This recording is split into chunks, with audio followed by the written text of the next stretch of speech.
Okay, I just wanted to show my methods of kind of an experiment for rooting some hardwood cuttings. I've been doing it a little bit different each year and trying new things out. And one of the things I did this year was I increased my humidity. At least online it said the ideal humidity at first was 80% until the roots start to grow.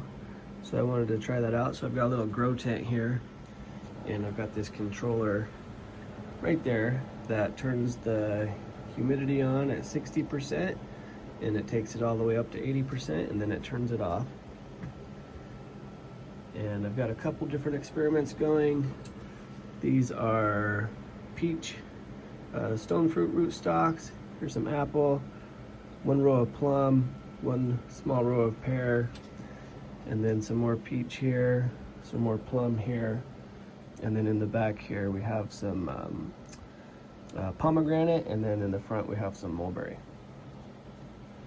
But over here we have a 50-50 mix of perlite and peat. And one of the issues I'm having with that this year is with the increased humidity, I'm noticing quite a bit of algae. It's kind of like a green slime. There's some right back there. Some more. I don't know if I can get the camera to focus, but there's some slime right there. Some more in there. Kind of hard to see. It's not really focusing very well, but looks like a green sludge, green slime. I did notice that sprinkling some perlite, a top layer of perlite, is definitely helping. This one here is also 50-50 down below, but then I put a layer of perlite on top, and I don't have any green slime at all. There is some green there. It's wanting to start growing algae, but it's not turning into that nasty slime. And then these are obviously bigger tubs where I'll have to separate the roots out later. Where these, if they do root, I'll be able to just up pot this into a bigger pot later without having to, take the roots and detangle them with all the other mess that you'll have in there. And then this little guy in the bag, never tried this method before, but I haven't watered it at all. I just watered them the one time when I put them in, and I bagged them up so the humidity will stay in there. And I'm just trying that one out to see how that works as well. But I think the only issue I'm having this time is the slime. Didn't have it last year. I had a lot less humidity last year. I was running about 30% humidity. I did have it in a grow tent, but I didn't have any external humidity source. So I would just water, and then whatever humidity would be in the grow tent would stay there. But I was monitoring it, and it would usually be around 30-40% humidity. It wasn't very much. So I didn't have any issues with algae at all last time. But I also only had about half of those root. So I'm hoping I get higher rooting with the higher humidity. I just gotta figure out this algae issue. So maybe you guys have some tips about that, let me know.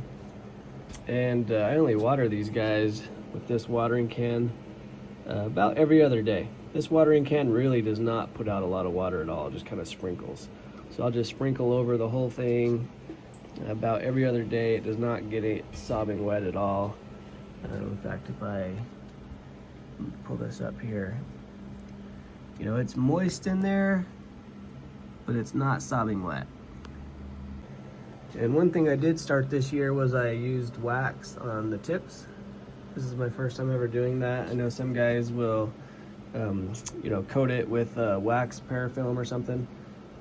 But that's a lot of work, and it really is kind of tiring on your hands if you're doing a lot of cutting. So this wax was a lot easier, a lot faster. So I like that method so far. Some of the wax has actually split off. There's one there. These cuttings are about 1 month old, but it's probably okay, because I think you're really only trying to hold that moisture in for the first couple weeks is the most critical time. So it's probably okay if it splits now.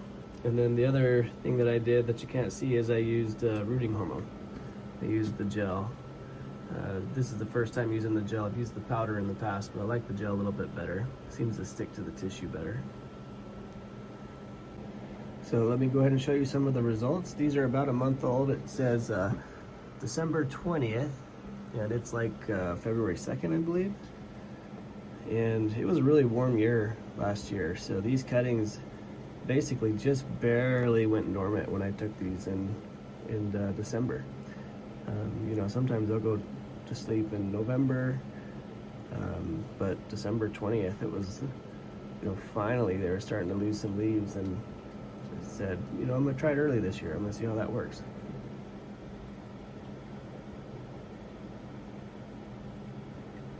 I did watch another video from a guy on YouTube, and he liked to take his cuttings early in dormancy.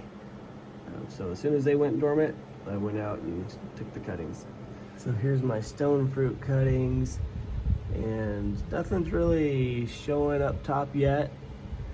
Of course, if it has leaves, it doesn't mean it has roots, but I've started to tug on some of these, and they're pretty firm. I don't want to tug too hard because, you know, they're only a month old, and I don't want to rip any roots off. But here's the apple cuttings. They definitely have some growth up top. Here's my plum cuttings. Kind of hard to see, but got some. Let's try and get that to focus. Got some growth there, got some growth there, some more growth right there. And my pear cuttings, got a little bit of growth there. And then same here on these ones. These are my plum cuttings, just starting to shoot out. And here's some more stone fruit. Nothing there yet. Over here on the pomegranate, just starting to leaf out a little bit. And over here, mulberry cuttings are leafing out a lot.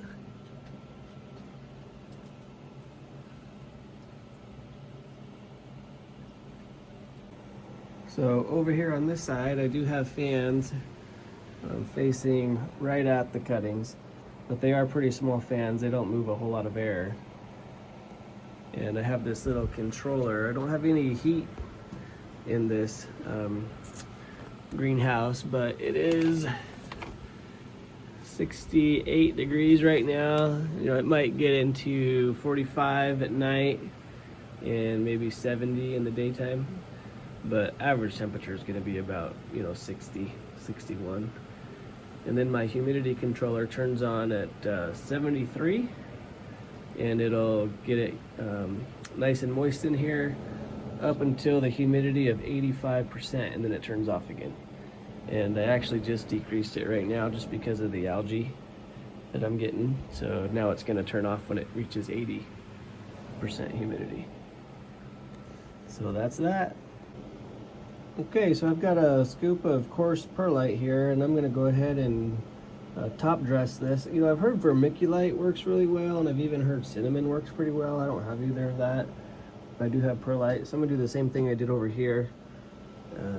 Hopefully that'll help, but probably going to do this off camera. I'm going to make a mess if I don't. So here's the finished product. Looks like white snow, but hopefully that'll help. As long as I don't have everything buried, which that guy there looks like he might be the lowest one, but there is a bud above the perlite, so we're good. But hopefully this will help. It might be too late. That algae already started, but give it a try, see what it does.